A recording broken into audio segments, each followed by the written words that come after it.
Good morning, everybody. It is a chilly September morning. We have had 2 frosts already, and it's not even the end of September yet. We had one Friday and one Saturday morning. And although I put frost cover on and got a bunch of stuff out of the garden, there is still some stuff in there that was frost tender and got nipped a little bit. So I covered my basil, but some of it still got hit. So today I'm gonna go into the garden. I'm going to harvest all of the basil and I'm gonna turn what's left and good into pesto. And so to do that, I actually make kale pesto. And so I'm going to harvest some kale as well. But first I have to toast some walnuts. And thankfully, walnuts were on sale at the grocery store, $5 off a package. They are not cheap, but they're way cheaper than pine nuts. So that is my first kind of trick to making pesto is don't use pine nuts because you'll have to take out a second mortgage. So instead, either use pecans. I prefer walnuts. So the first thing I'm gonna do is just put a pretty even layer of walnut halves. These go in the food processor on a baking sheet. And we're gonna bake these for about 10 minutes at 350. You have to be careful. I'm gonna sit in the kitchen with these while these toast because I've been known to burn them. So that should be enough. And if I need more, I'll do another batch later. So we're just gonna throw these in the oven.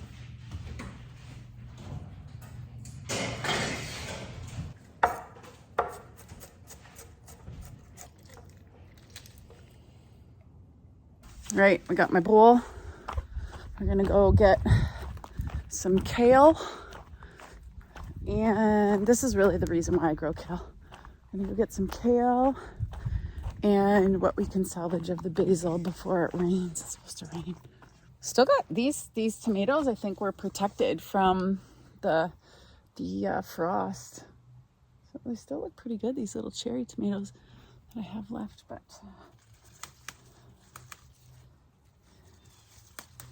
there's a little bit of frost damage on this basil, but it's not enough to be worried about. Last year I dried a bunch of basil, which was really good. It was nice to be able to throw into recipes and stuff. But this year I don't think I'm gonna have enough to do that with. So look at how pretty those are. Lots here, tons. Actually, I might have enough to dry. I think these were protected from these bean plants above, which is awesome.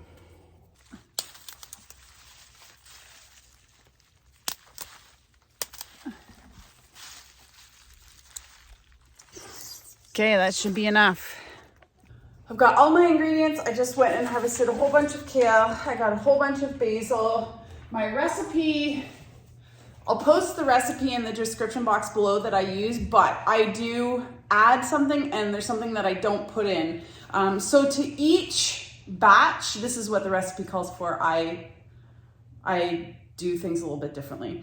To each batch, it calls for 2 cups of packed torn kale leaves, 1 cup of packed fresh basil leaves, 1 teaspoon of sea salt, a 1/4 cup of extra virgin olive oil, a 1/4 cup of roasted walnuts or toasted walnuts, 4 cloves of garlic, and a 1/2 cup of Parmesan cheese. So I do not add the 1/2 cup of Parmesan cheese, and I always add a little bit of lemon juice. So that's the kind of omission and the addition. And I'll post that down below with the recipe in case you want to do the same. So first thing we have to do is pull the kale off the stems, and the stems I'm going to feed to the rabbits. So I don't really measure, to be quite honest. I just add to the food processor. I just do it like this until I think it's enough. I just have to be careful that I don't put too much in because and then I also like to add the garlic. So I've chopped up about 12 or a couple of more cloves of garlic. So I'm just gonna put in, I don't know, like a heaping tablespoon or so. I like to make sure I get all the green off. I'm gonna admit it right now. I don't wash the kale. I check for any big insects and slugs but I don't wash it. I feel like that's natural immunity. Obviously it didn't work against COVID, but I don't know. I still think it's good for you to eat some stuff. And honestly, the worst that can be on this is like some bird poop. So I'm not worried.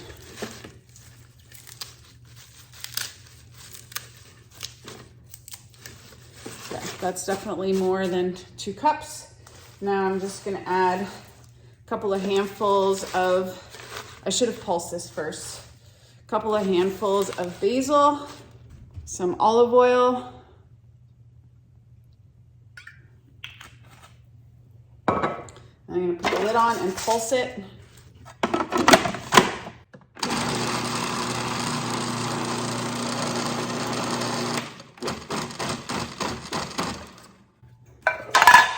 I'm gonna add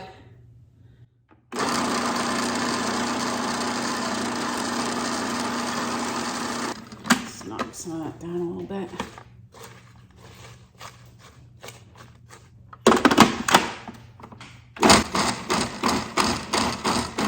Here's my teaspoon of salt.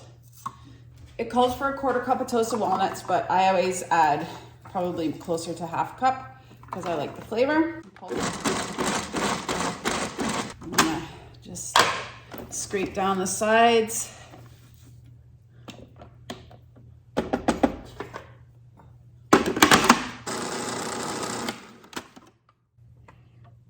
Delish. It's one thing about pesto, you can't really go wrong. I bought these handy dandy little silicone ice cube trays, and when I make any kind of pasta, especially if it's boxed pasta, I'll use 2 of these cubes and add some olive oil to it. But all we're gonna do now is just scoop this out and fill these ice cube trays. Hopefully I'll have enough for 2 full ice cube trays to freeze. And then what I'll probably do is vacuum seal these, because we still have the garlic scape pesto, some of that left from what I made in the springtime. And then we'll just keep doing this until we run out of ingredients. That's awesome. I got almost 2 full trays of kale basil pesto with garlic from our garden, kale from our garden, basil from our garden, and everything else from the grocery store. But it's super easy to make and preserve in the freezer. It makes for an amazing, super tasty meal in the wintertime. The other thing that's cool about these silicone ice cube trays is that they came with these covers, which is really nice when you put them in the freezer so that nothing else kind of comes into contact with them. So I'm gonna throw those lids on, put them in, probably until tomorrow. Then I'm gonna take them out, pop them out of the ice cube trays. These ones I am going to vacuum seal, so that's pretty sweet.